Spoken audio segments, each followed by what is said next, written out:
Before we get started, I'd like to recognize Congressman McGarvey from the great state of Kentucky to lead us in the prayer and the pledge. Stand, please.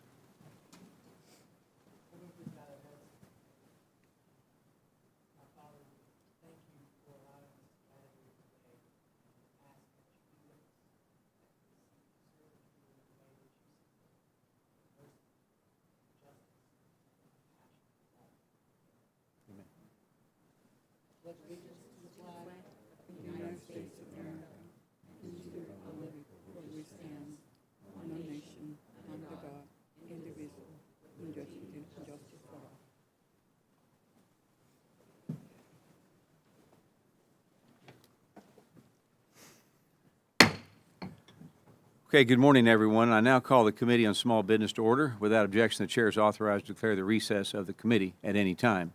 I now recognize myself for my opening statement. Welcome to today's hearing, which will focus on examining the Government Accountability Office recommendations for reducing mismanagement at the SBA. I'd like to start off by thanking our witnesses for joining us today. Thank you very much, and your attendance is greatly appreciated, and we value your input we will receive. The SBA was thrust into the national spotlight during the COVID-19 pandemic. They took an oversized role in the delivery of pandemic assistance when American entrepreneurs were in great need. Now that the pandemic is over, we have been seeing all the after-action reports on how the agency did during those stressful days. Unfortunately, the Inspector General and other government watchdogs discovered there were hundreds of billions of taxpayer dollars stolen by fraudsters. It became abundantly clear that this committee that the COVID-19 pandemic broke the SBA, and it's time to open the hood and fix what has failed American taxpayers. At the start of each Congress, the GAO releases a high-risk list of programs with significant problems that have high vulnerability to waste, fraud, abuse, and mismanagement. Unfortunately, the SBA still has many outstanding recommendations on this list that we're going to hear about in more detail this morning. It is imperative that this committee evaluates not just how the SBA handled the previous pandemic, but also what role they should play in the future. So given their poor track record with detecting fraud on the front end, I'm very skeptical that this agency should ever be charged with delivering such quantities of taxpayer dollars ever again. Additionally, since we were so much fraud that we saw that took place, I would hope that more of the GAO's recommendations would have been completed by now, since many of them discuss the integrity and the fraud controls within the programs. The SBA's inability to address the open GAO recommendations is a concern over its ability to aid our nation's job creators. And when businesses have operational issues, changes are quickly made to ensure it does not happen again. This same entrepreneur spirit does not seem to exist at this agency, which seems to be weighed down by slow-moving bureaucracy. So look no further than the agency's work for home policy. Even though the Biden administration has been pushing hard to get employees back in the offices, the SBA is still only utilizing around 10% of their office space. This is not only a slap in the face to small business owners that get dressed and go to work every day, but also undoubtedly reducing the quality of work from people who might be able to focus on walking their dog or doing laundry than helping an entrepreneur in need. It is my hope that today's conversation can point us in the right direction regarding what needs to change in the SBA. Our committee's job is to be Main Street's voice at the table, and we will continue to do our best on their behalf. I now would like to recognize, once again, thank for our witnesses for being here with us, and I'm very much looking forward to our conversation. And with that, I yield to our distinguished ranking member from New York, Ms. Velazquez. Thank you, Chairman Williams, and thanks to our witnesses for your willingness to testify before our committee today. I always look forward to hearing testimony from GAO because the information provided is fact-based, nonpartisan, and focused on improving government services. Today, I hope we can set aside partisanship, learn more about your findings, and discuss ways to improve the delivery of services to small businesses. Beginning with the pandemic relief programs, SBA executed 14 years of lending in 14 days to help keep small businesses afloat during the pandemic. And this program helped millions of businesses across the country. Unsurprisingly, there were bumps in the road with the implementation of these new programs, and we have learned through reports that the potential fraud ranges from $36 billion to $200 billion. While we may never know the full extent of that fraud, we do know for certain that the majority of that fraud took place in the first 9 months of the pandemic. We took that seriously then, which is why this committee held a number of oversight hearings. Due to the work of GAO and the IG, we were able to put internal controls in place to prevent fraud in the PPP and EIDL programs. And let me tell you, it wasn't easy. Congress and our nonpartisan agencies like GAO and the IG had an incredibly difficult time getting basic information from the Trump administration, and the agency was less than forthcoming with documentation and access to data. When Administrator Guzman was confirmed, that all changed. In testimony before the committee on April 20, 2021, GAO testified the new administration was more forthcoming with information.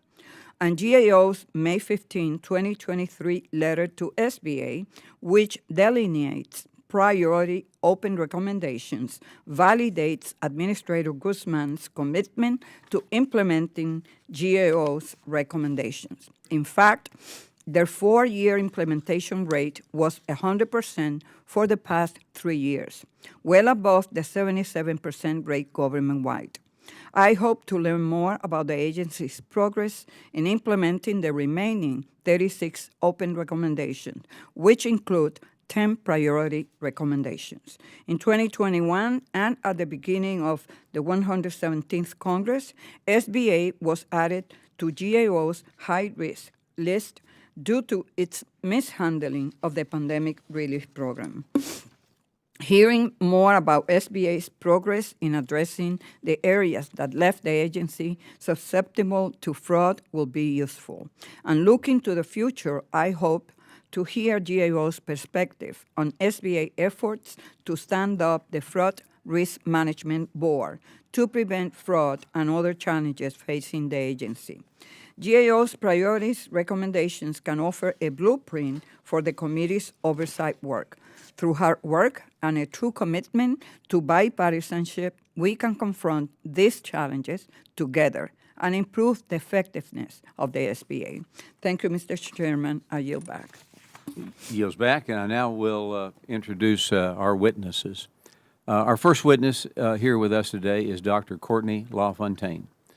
Dr. LaFountain is the Acting Director of Financial Markets and Community Investments at the U.S. Government Accountability Office right here in Washington, D.C. At the GAO, she has launched the Emerging Risk Task Force to support the agency's ability to provide Congress with reliable, high-quality information on emerging risks. She also has led teams that examine the effects of the U.S. government's pandemic response and has been instrumental in the GAO's work on financial market resilience and stability, social safety net program design, and public finance. Prior to working at the GAO, Dr. LaFountain was an assistant professor at the University of Texas in Arlington. That's in my district, home of the Mavericks. And Dr. LaFountain earned the Bachelor of Arts degree in mathematics from Washington University in St. Louis, then went on to earn her Ph.D. in economics also from Washington University. She is a recipient of the 2022 Arthur S. Fleming Award recognizing outstanding federal employees. I thank you for joining us today, and we look forward to our conversation. Our next witness here with us today is Johana Ayers. Ms. Ayers is the Managing Director of the Forensic Audits and Investigative Service Team at the U.S. Government Accountability Office here in Washington, D.C. At the GAOs, Ms. Ayers leads and oversees efforts to provide Congress with high-quality forensic audits and investigations of fraud, waste, and abuse, other special investigations, and security and vulnerability assessments. Prior to being named Managing Director, Ms. Ayers serves as Director in GAO's Defense Capabilities and Management Team. Ms. Ayers earned her Bachelor of Arts degree in International Relations and Affairs from American University, then went on to earn her Master of Arts in International Relations and Affairs from the George Washington University. Thank you for joining us today, and we look forward to the conversation we're going to have. And before we recognize the witnesses, I'd like to remind them that their oral testimony is restricted to 5 minutes in length. If you see the light turn red in front of you, it means your 5 minutes have concluded and you should wrap up your testimony.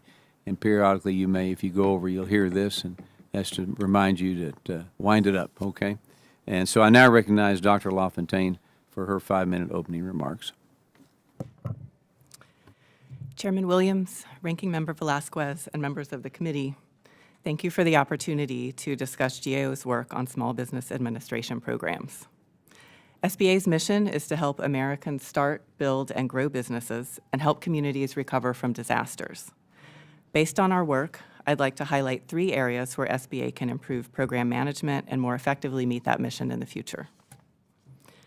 The first area, as you've alluded to, is SBA's pandemic relief programs. SBA quickly set up programs to respond to the unprecedented economic shock of the pandemic, and altogether it made or guaranteed more than $1 trillion in loans and grants and assisted more than 10 million small businesses. However, quick loan approvals came at the expense of oversight and fraud risk management, especially early in the pandemic. Our work uncovered a number of weaknesses, such as reliance on inefficient pay-and-chase approaches instead of upfront prevention of fraud and other improper payments. These early decisions also affected the reliability of SBA's financial reporting, and its independent financial auditor has repeatedly identified weaknesses in its ability to support the numbers on its balance sheet. Where SBA has addressed our recommendations, it has significantly strengthened oversight and management of fraud risks. For example, it put controls in place to prevent funding for potentially fraudulent or ineligible applications and monitor forgiveness of certain loans. As of fiscal year 2023, we estimated that taking these steps saved the government at least $12 billion. So we think SBA should keep going. It should continue to build out data analytics for preventing and detecting fraud and fully address the weaknesses in its financial statement. With a robust system of internal controls and fraud risk management, SBA will be better placed to support small businesses in future emergencies and in normal operations, while also ensuring that taxpayer dollars are going where they should. The second area I'll highlight is SBA's disaster loan program, which offers low-interest loans to small businesses and households after a disaster. For example, SBA made over $7 billion in loans to those affected by Hurricanes Harvey, Irma, and Maria in 2017. Our reviews of this program uncovered obstacles to both providing and obtaining disaster recovery assistance.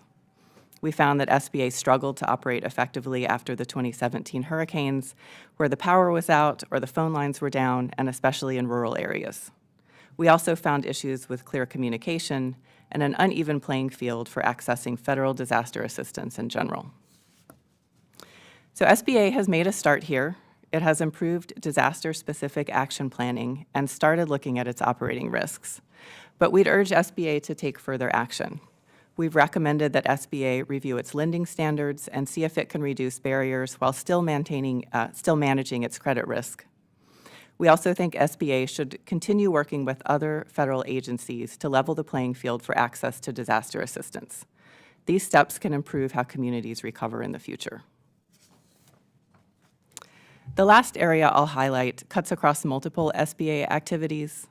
Our reviews of SBA's 8A program, its oversight of small business research programs, and its efforts to support veteran-owned small businesses all revealed that SBA wasn't providing required reports to Congress in a timely or complete manner. These reports contain key data elements describing program participation and funding amounts and various outcomes, and fully addressing our recommendations in this area would improve SBA's capacity to deliver reports on time, completely, and provide information needed for effective oversight of small business programs. So this concludes my opening remarks. Thank you again for the opportunity to speak here today, and my colleague and I would be glad to take your questions. Thank you, and we will now move to the member questions under the 5-minute rule we talked about. So I recognize myself now for 5 minutes. The COVID-19 pandemic showed some serious weaknesses within the SBA, which we've already heard. The agency's Inspector General estimates there were over $200 billion in fraudulent pandemic dollars stolen by criminals. This is unacceptable, and it's a high number, and I'm proud of the creative solutions coming out of this committee to get some of these funds returned to the taxpayers. However, I don't want everything we do to be backwards looking. If there's ever another time where the SBA needs to deliver funds quickly, I'm extremely concerned that they have yet to institute the proper guardrails to prevent, defect, and detect fraud within these programs. So the GAO has also highlighted some outstanding concerns on this issue. So I want to open the floor to either one of you, both of you. What is the single most important fraud control measure that the SBA could implement to fix the remaining vulnerabilities? Johana? So thank you for that question. I think the key control that SBA does need to put in place is what you alluded to, and that is focusing in on prevention. So if I could ask for one thing for SBA to do, it is to end the reliance on self-certification. And I'll take a second to make a pitch for data analytics so that SBA can appropriately screen applications as they come in, flag those that look suspicious, and quickly take actions to resolve them. And if the fraudster does happen to receive money, to have those analytics in place so that they can readily detect when fraud has occurred. But the number one thing would be to end self-certification. You want to add to that? No, nothing to add here. Okay, all right. So one of the high-risk recommendations that's been identified as a major issue for the agency is their weakness in the audited financial statements. For any small business owner, complete and accurate financial statements are necessary to stay in business. They have to be able to track all the money coming in and out of their businesses. So can, again, either of you discuss in greater detail some of why this recommendation remains on the SBA's priority list and what the agency has yet to do to it? So this is a really important issue that you're raising. As you mentioned, to operate effectively and efficiently as possible, we need to understand the status of the balance sheet, what's happening at SBA. So what SBA's financial auditors found were a number of material weaknesses related to the pandemic relief programs that basically boil down to a lack of documentation and being able to just support where the numbers on its balance sheet came from. There's a lot of details to dig into in there, but that's the main issue. Some driving factors that led to this situation were the speed and the size and the newness of the programs. But what we see here is a real opportunity for SBA to address the weaknesses in its internal controls around these programs, so that going forward they will have a stronger financial management system. Just do what they're told. That always works. I've got a little time left here. Can either of you summarize a recent GAO report on the SBIR program so that this committee can ensure it is receiving all the pertinent information on the program before it expires in a few years? So this is another important issue, the small business research programs. So SBA's role in the small business research programs is an oversight role and a kind of a central body for communicating and policymaking, and then also producing a report to Congress on various outcomes related to the small business research programs. Some of the challenges we've highlighted with those programs are staffing at SBA and resource constraints. But also there's a lot of variety in the federal agencies from whom SBA is trying to collect information. But we think there's some opportunities here for SBA to improve that process, to fully document a plan and some policies and procedures to improving the timeliness with which it can produce that information. Well, they require so much from the borrower. They probably need to do the same thing they require the borrower to do, fill the right paperwork out and fill all the blanks in and do what they're asked to do. I now recognize the ranking member for 5 minutes of questions. Thank you, Mr. Chairman. Dr. LaFountain, Administrator Guzman has said that she takes GAO's recommendations seriously. In your view, is SBA cooperating with ongoing audits and working to implement the open recommendations in a timely manner? So there's a couple of indicators we can look at to shed some light on SBA's responsiveness and get a sense of how seriously they're taking GAO's recommendations. One is their 4-year implementation rate. In the past few years, that's been high at 100%. I think for the past 3 years, and then for a handful of years prior to that, it was mostly at or higher than the government average of about 77%. So they're on the high end of the distribution there. Thank you. Ms. Ayers, could you share your experience with the current administration and then discuss the difficulties you face in obtaining PPP and idle data from the previous administration? Yes, thank you for that question. And I think I'll answer it in a little bit reverse order.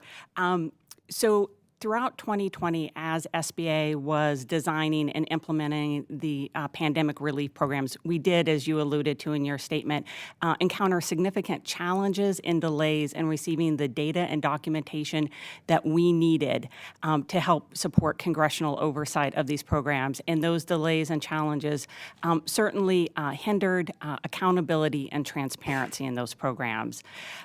In 2021, we did start to receive large volumes of the data and documentation that we needed for oversight of those particular programs. And I think on the whole, we have continued to see cooperation and responsiveness from SBA officials at all levels in response to our requests, not only on the pandemic relief programs, but across the range of programs that SBA is responsible for. Thank you. Thank you. And Ms. Ayers, in 2015, GAO developed a fraud risk framework to help agencies manage their risks, both in normal operations and in emergencies. In 2016, the Fraud Reduction and Data Analytics Act required the Office of Management and Budget to incorporate these leading practices into guidelines for agencies. What steps did the Trump administration's SBA took to implement these practices? So unfortunately, between 2015, when we released the framework and its leading practices, and 2020 at the start of the pandemic, SBA had not taken action to implement the various controls outlined in the fraud risk framework for preventing, detecting, and responding to fraud in a strategic manner. And so as a result, when the pandemic began, SBA was not well positioned to manage the heightened fraud risk that emerged very quickly. So you will say that if these practices were in place, could some of that fraud have been prevented? Yes. Okay. And what step has the Biden SBA, under the leadership of Administrator Guzman, taken to implement these recommendations? So SBA has taken a number of actions that are in alignment with the fraud risk framework. For example, it has designated an entity to lead its anti-fraud efforts, the Fraud Risk Management Board. It has also begun conducting fraud risk assessments in alignment with leading practices, and it has also developed anti-fraud strategies for some of the programs, and that can serve as a blueprint for going forward. Thank you. And are there areas where SBA can improve? I certainly think there's always room for improvement. I think in the fraud risk management space specifically, what SBA has done to date does represent important steps forward, but SBA needs to build on those in terms of broadening across the range of programs that SBA is responsible for administering, and then ensuring that fraud risk management culture is ingrained throughout the agency, from not only the administrator, but to the lowest level employee, and also to the contractors and service providers that SBA works with. Thank you. And in FY 2024 budget, President Biden recommended $47 million for the Office of the Inspector General. Unfortunately, we have been operating under a continuing resolution that provides level funding. How does underfunding the Inspector General hinder their ability to recover fraudulent money?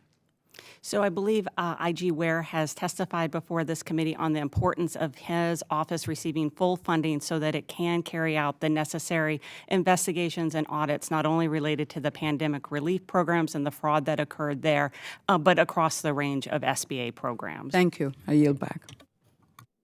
Lady yields back. I now recognize Representative Crane from the great state of Arizona for 5 minutes.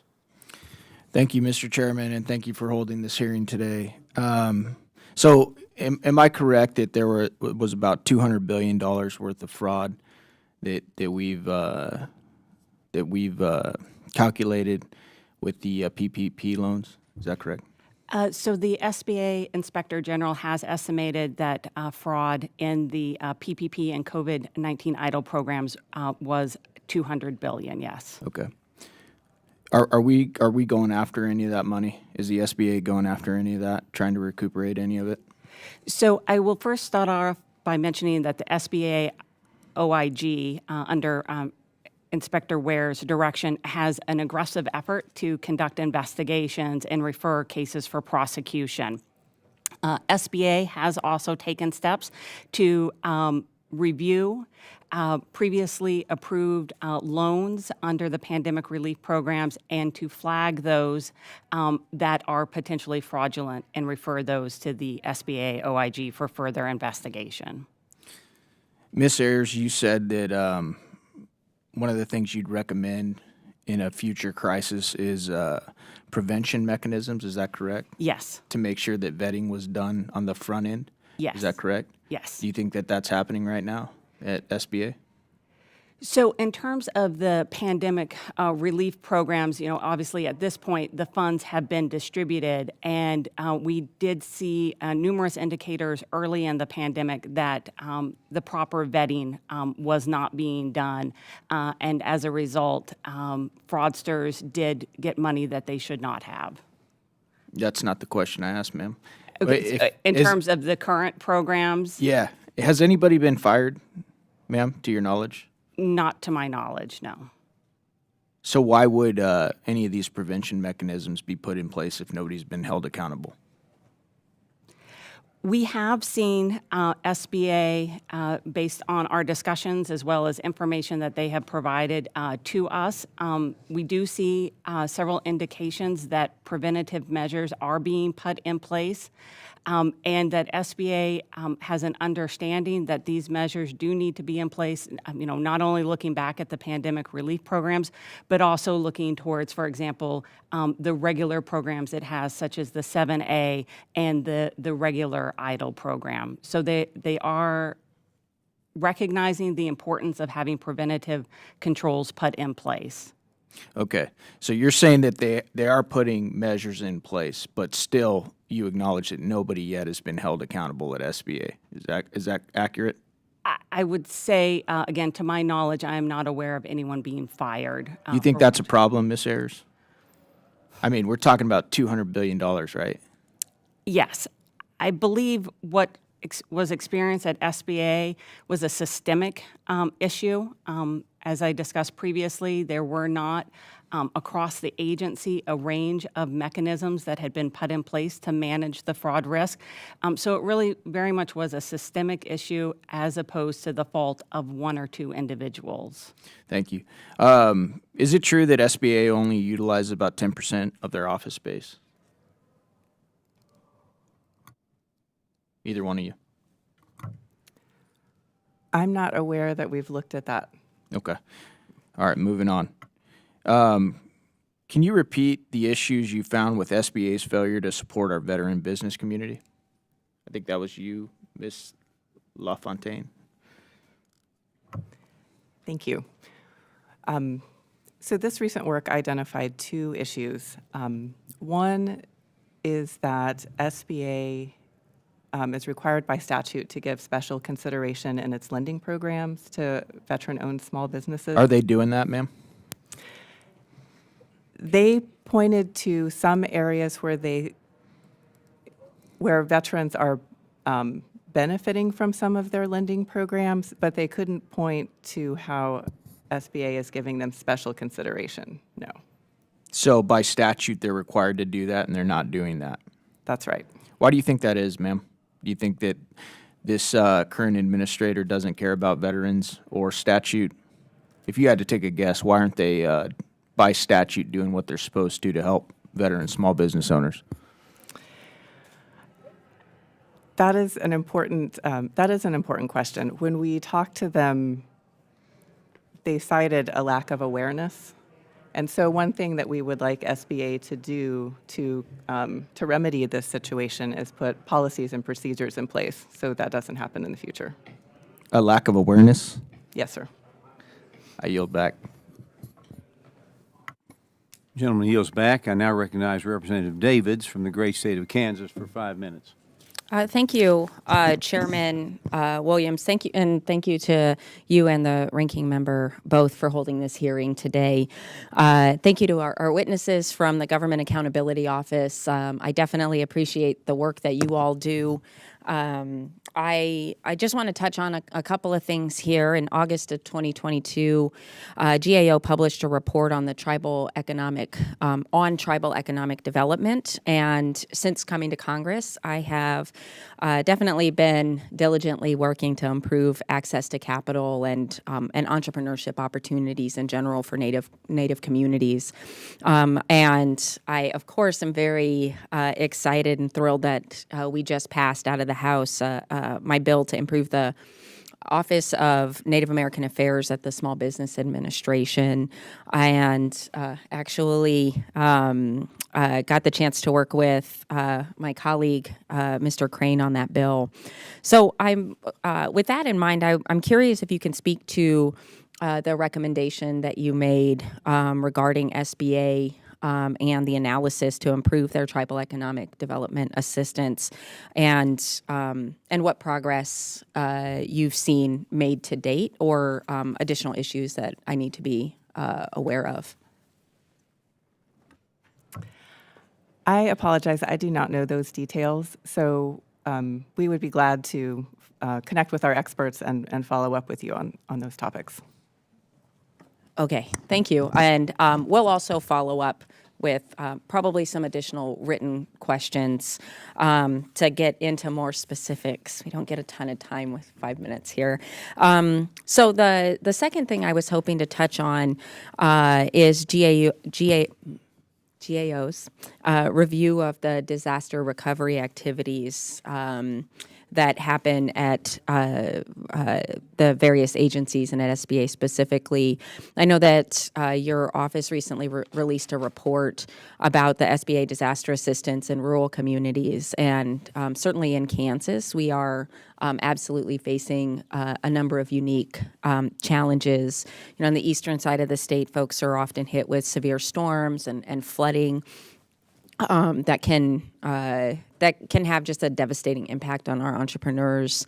And then on the western side of the state, we're dealing with drought, and that's threatening crop yields and this sort of thing, which we're seeing rising costs at grocery stores. So I'm just curious if you have a chance to expand on your recommendations that you made to SBA regarding the disaster assistance outreach, and then the challenges that program's facing with regard to the rural communities that they're trying to serve. So this is a really important issue. So one thing we've observed in our work on the disaster loan program is that SBA doesn't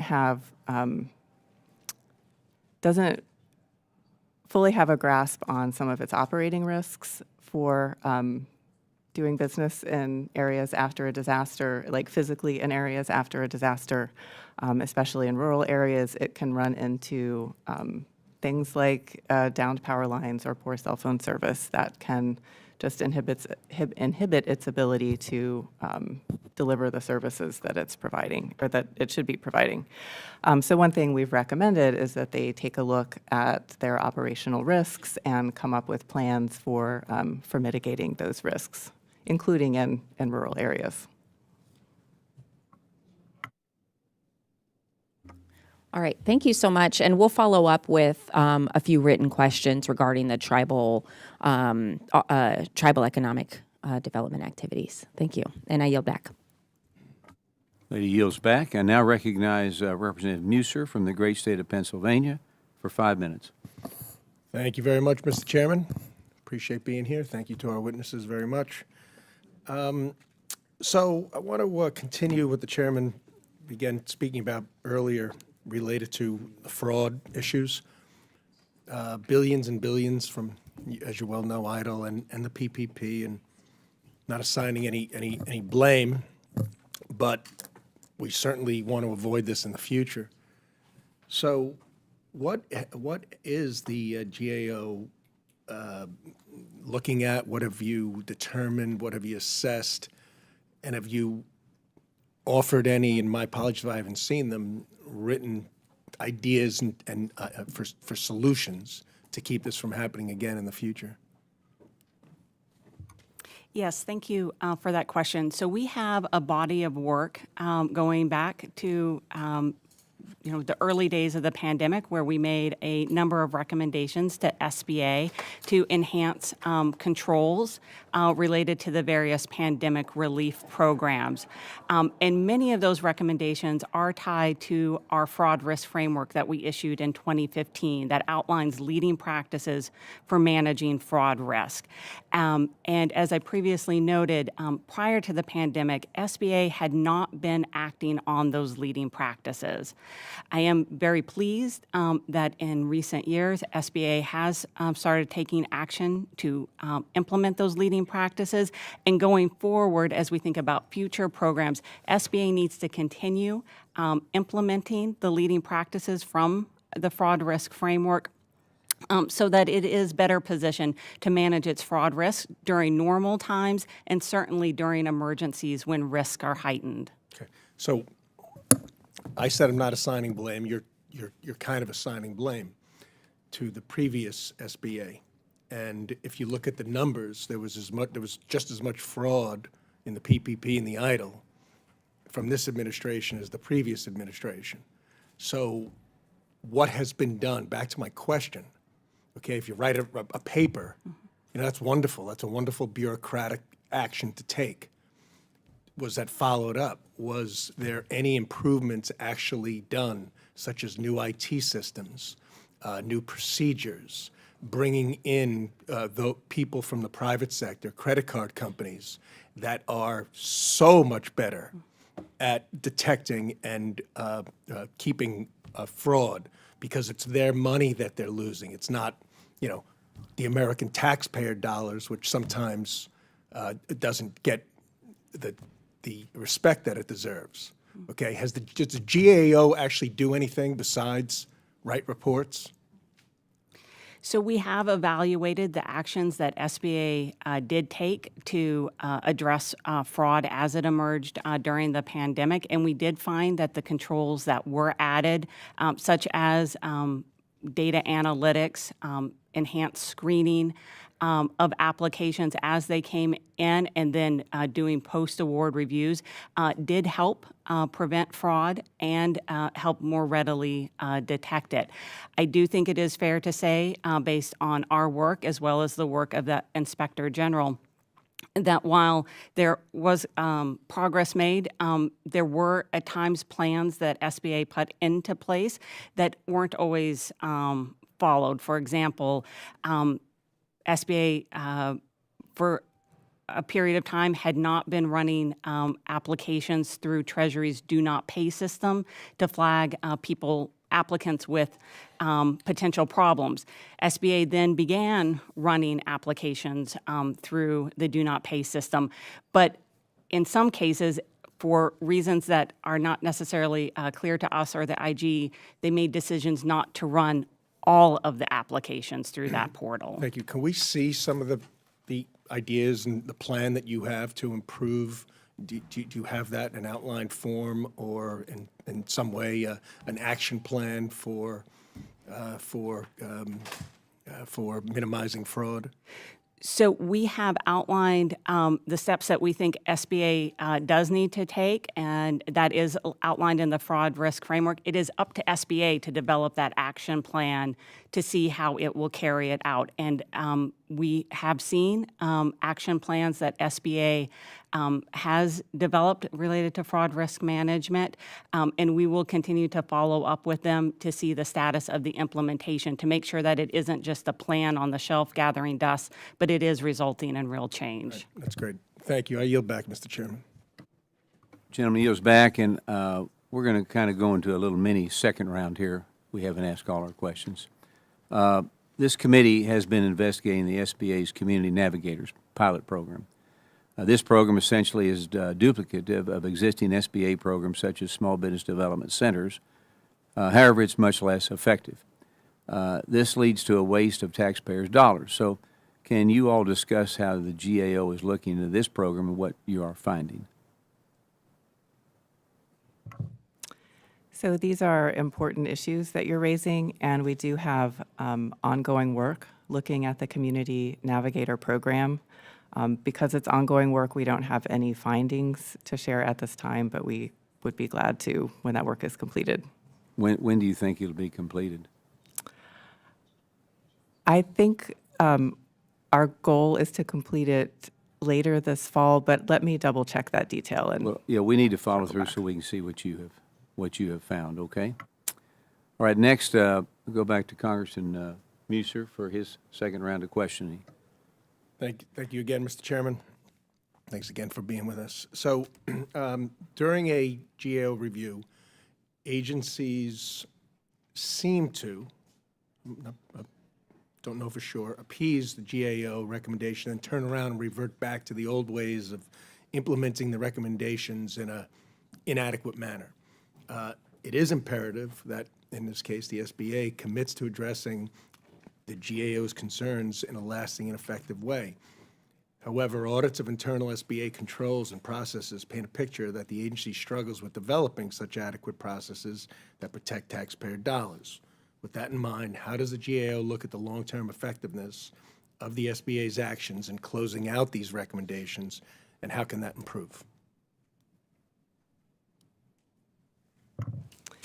so this is another important issue that you're raising. We do have a robust recommendation follow-up procedure. As agencies are trying to address our recommendations, we're applying the same scrutiny and evidentiary standards and professional skepticism that we apply when we write the original reports. After a recommendation has been closed, then we rely on working with our congressional partners to see if additional follow-up needs to happen, and we need to open another audit. Okay. Well, you don't have an easy job. I can see that, but it can also be an extremely important job that can really make a difference. Let me ask you, if I can, about the Community Navigator. Is this a point of focus for the GAO? Are you aware of some of the discrepancies and problems that some small businesses have brought to our attention regarding not being part of a targeted group and therefore not receiving some of the benefits or access? Is this something that you're looking at? So we do have ongoing work looking at the Community Navigator program. And like I said, because it is ongoing work, we don't have findings yet to share with you. But you're raising some important issues, and we'd be glad to work with the committee to look into them further. Great, yeah. My understanding is it is very important, and it probably doesn't need a lot to necessarily improve in the manner it was designed to perform. I'll just ask that, is the SBA prepared for the next, in your view, the next major national disaster in dealing with the various responsibilities they have in such a situation? I certainly think it's fair to say that they are better prepared today than they were in 2020, but I do think there is more action that they can and should take. This includes implementing our open recommendations related to fraud risk management generally, and then also the recommendations we have related to the disaster programs, as well as recommendations from the Inspector General. So there are actions that they should continually be taking to improve and be better prepared in this area. Okay. Do you have a team at the GAO that focuses on, or a couple of people anyway, that focuses on the SBA exclusively?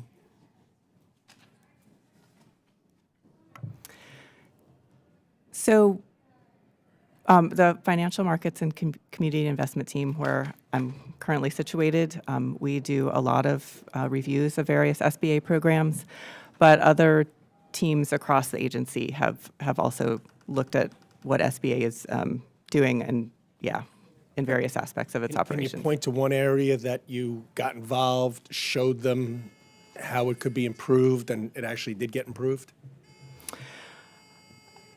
An area that springs to mind is the oversight of the PPP and EIDL programs. We had some recommendations for them to develop and implement an oversight plan, and they did that. Okay. Thank you. I yield back, Mr. Chairman. Gentleman yields back. I now recognize Representative Scholten from the great state of Michigan for 5 minutes. Thank you so much, Mr. Chair. Thank you to our witnesses for being here today. Though our numbers might be a little bit sparse, your testimony is critical for the work that we do every single day. One positive trend I observed is that the SBA's 4-year implementation rate for GAO recommendations since 2021 is 100%.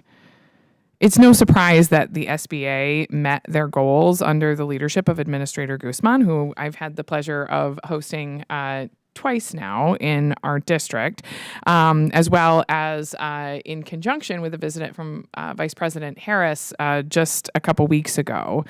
This question is for both Dr. LaFountain and Ms. Ayers. With Administrator Guzman coming to testify in the next couple of weeks, what component of what we've discussed here today would you like us to share with the administrator? I can start. I think what's really important is for SBA to keep going, where it has made significant progress in addressing our recommendations related to the pandemic relief programs, but there's some more work to be done, and we'd like to see them move forward there, and also move forward with the work they're doing on the disaster loan program and, leveling out the playing field for disaster recovery assistance. And I would simply add to that we hope and expect that SBA continue to broaden and deepen its fraud risk management efforts across the agency, implementing the lessons learned and the experiences that it had during the pandemic, so that it continues to be better positioned for the next disaster as well as its everyday operations. Mm-hmm. So continuing to keep going on the programs that are successful and that are delivering, but also broadening and deepening areas of need. What elements do you think are essential from us as members of Congress to ensure that those things can happen? Well, I think events like today's hearing and the continued oversight, and the one aspect I would mention is that stressing to agencies like SBA that it is not just enough to deliver the funds quickly. I know at various times that is the appropriate focus, but it also needs to be stressed that when you are delivering funds quickly, it's not an either or. You can manage fraud risk. You can protect taxpayer interests while also delivering funds quickly. And that is the message that I believe SBA is starting to understand in a way it did not before.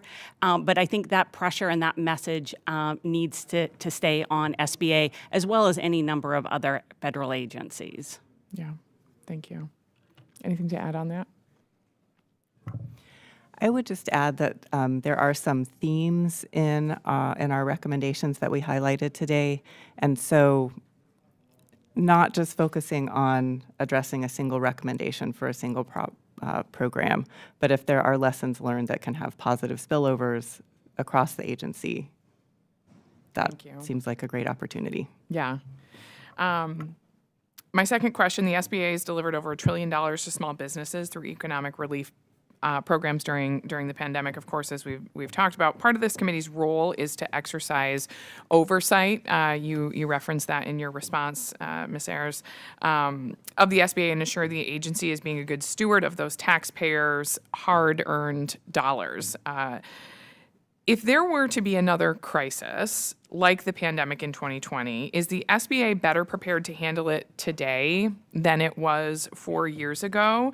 And is it in a better position to combat fraud? I would say yes to both questions. Mm-hmm. What specifically do you think puts it in that position? So SBA has, in the last couple of years, taken actions that implement controls for better managing fraud risk to prevent, detect, and respond to fraud in a strategic way. It had been either not paying sufficient attention to fraud or handling it in an ad hoc manner. It is now better positioned to do so strategically, and that's again where I believe it does need to broaden and deepen those efforts across the range of programs because it may be a completely different program that is called on next time to provide assistance and relief. And that program needs to build on what SBA has done to date and not start over, as we saw PPP and COVID EIDL having to do. Yeah, that's very helpful. Thank you so much. I yield back. Lady yields back, and now recognize Representative Maloy from the great state of Utah for 5 minutes. Thank you, Mr. Chairman. Thank you both for being here. One of the nice things about being a really new member of Congress is I get to go last on these things and back cleanup. So I get to ask the fun questions. I read through the report, I read through the materials for the hearing, and some of the things that GAO is finding in your report are very upsetting.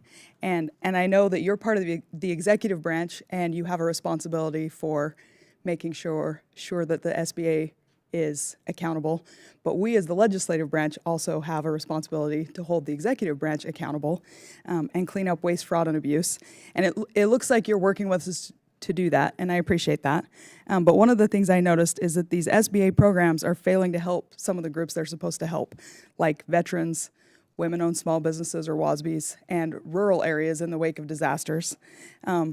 Rep. Scholten, who just asked questions, and I have a bill to try to address some of the loopholes in the WASB program and make it cleaner and more accountable and more transparent. I want more accountability. You want more accountability. What have you not had a chance to talk about today that this committee or Congress can do to help make SBA more accountable, more transparent, and make sure the dollars we're spending are actually helping small businesses in America?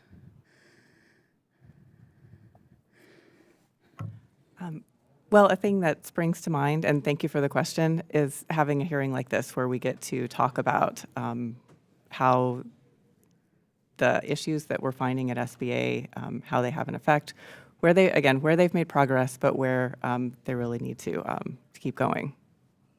So we have your report. Is there anything other than your report that we can use to help make, to help make sure that happens?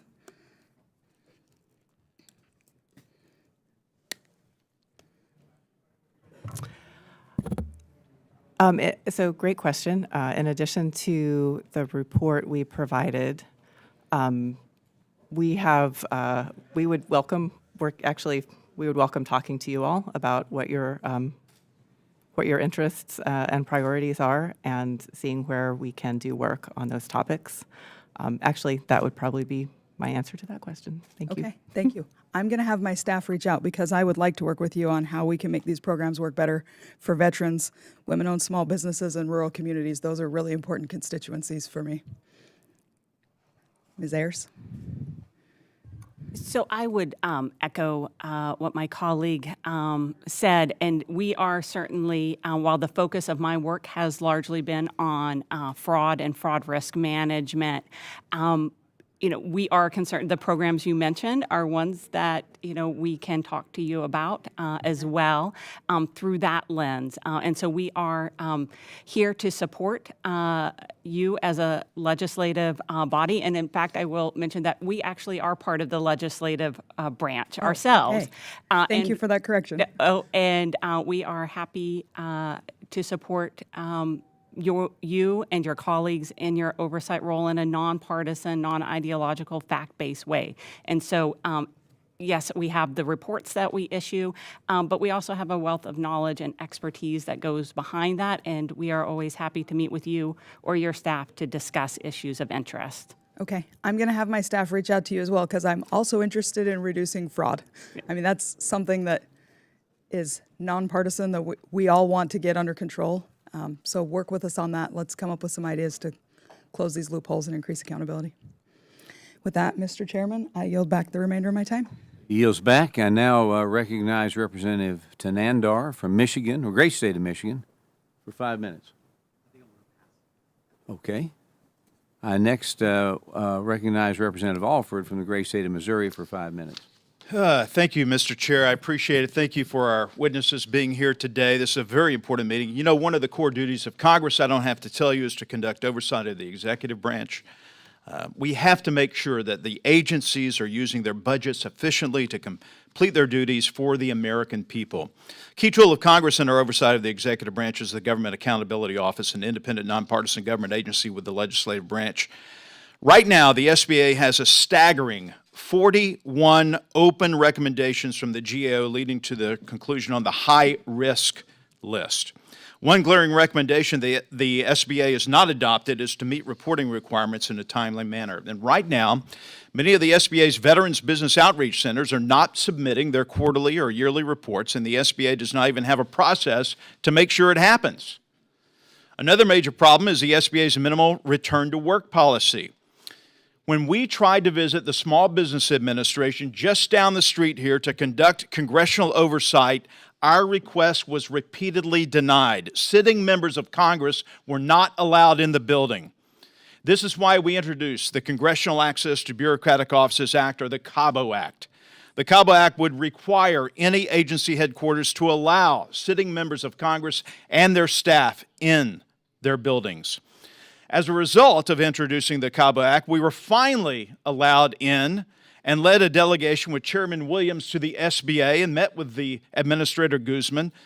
We were later told, however, that the administration had condensed the staff to 2 floors that we were allowed on to make it appear that the workplaces were active, and it still looked meager. Rows and rows of empty desks. Look, we need bureaucrats to get back to work. It's time. COVID is over. Let's get back to work for the American people. Dr. LaFountain, how often do you work from home or phone it in? I make sure I'm in the office Why is that? as needed. Why do you feel a need to be in the office? So this question about telework and work from home is actually, it's a really important issue. There's a lot of open questions about the effects. Just answer the of question, telework. why do you feel a need to be in the office? For some of my work tasks, it's good to be in person. Why? Interact with my colleagues in To person. interact, to build camaraderie, to get things done. Ms. Ayers, how about you? Yes, I similarly am in the office as needed for in-person meetings with my colleagues help build culture and camaraderie. Culture and camaraderie. You know, the federal government operates more than 500 million square feet of office space. It's cost taxpayers $7 billion to operate. According to the September 2023 study, 17 of the 24 federal agencies use its estimated average of 25% or less of their capacity. The SBA is estimated at 10% of their office space. This is a waste of taxpayer money. Down at the Department of Ag, 2 million square feet, they won't let us in either. We are getting in there. They have about 11% of the people showing up for work. This is my schedule today. I'm running ragged, but I'm here working for the American people, earning my pay. 16 appointments I have today. I can't do this from home. Why are people in the federal government not at their desk working for the American people? Doctor? So we have looked at the effect of telework and work from home policies in a recent report, and the effects of telework are really uncertain on productivity. Well, if it's uncertain, then let's go with what we know works. Get them back to the office. Let's start this community of workers together so we can have this camaraderie and collective thought and practice and get something done. Why are we waiting on studies to figure out if this works as continued telework?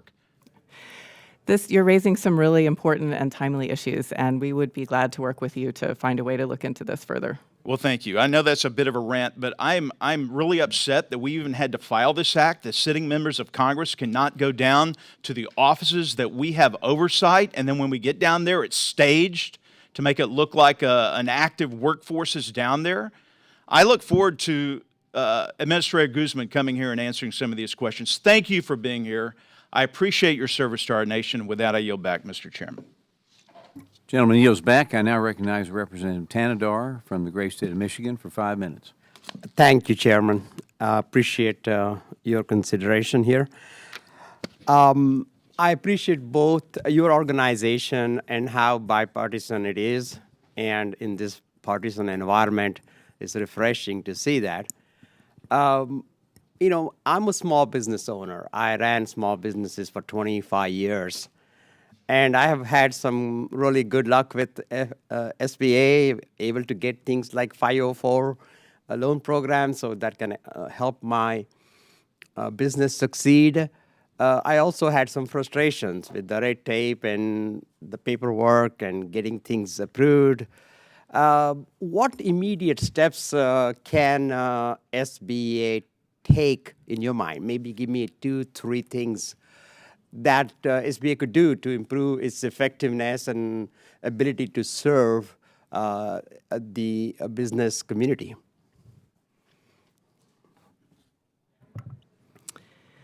So one perspective on this, based on our work, on our recent work, is that SBA could improve its capacity to turn in some of its required reports in a timely manner. There's some themes there where SBA has, for a variety of reasons, faced some obstacles providing outcome information about its programs. And we think that if it addresses our recommendations in this area, it would provide more information to Congress and others who want to effectively oversee how its programs are performing.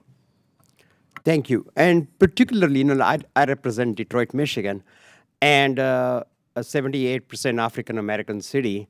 We have some amazing entrepreneurs, very, very successful. But many of my small businesses are struggling. They're struggling. They don't have the time to go through the paperwork and be able to access SBA services. Often they are unaware of what's available. Now, SBA has indicated they want to work with your organization. But are there areas where there is disagreement between your organization and SBA? And if so, what are those?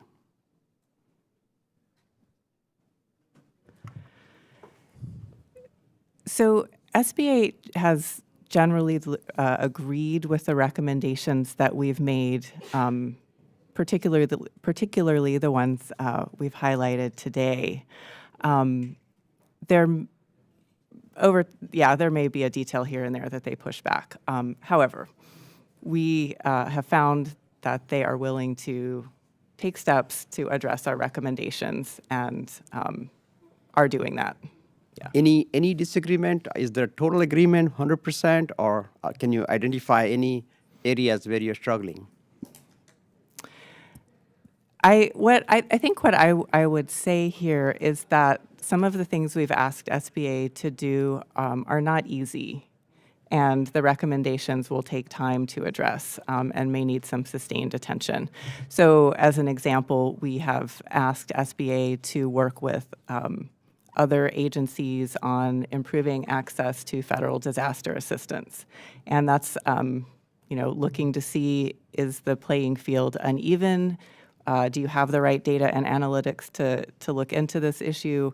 If you find a gap, do you have the right structures in place to address it? And that's a big thing to do. It's also an extremely important thing to do. So,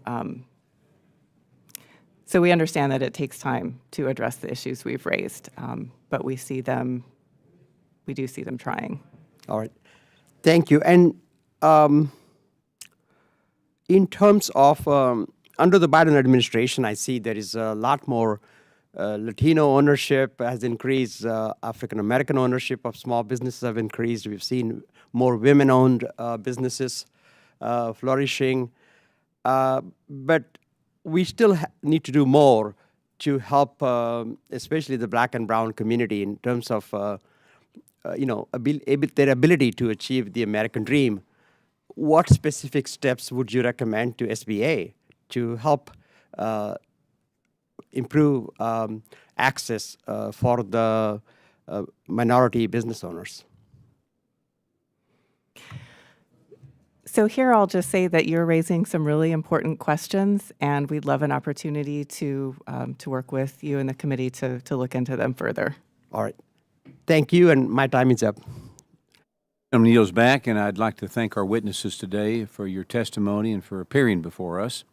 Without objection, members have 5 legislative days to submit additional materials and written questions for the witnesses to the chair, which will be forwarded to the witnesses. I ask the witnesses to please respond promptly, and if there is no further business without objection, the committee is adjourned.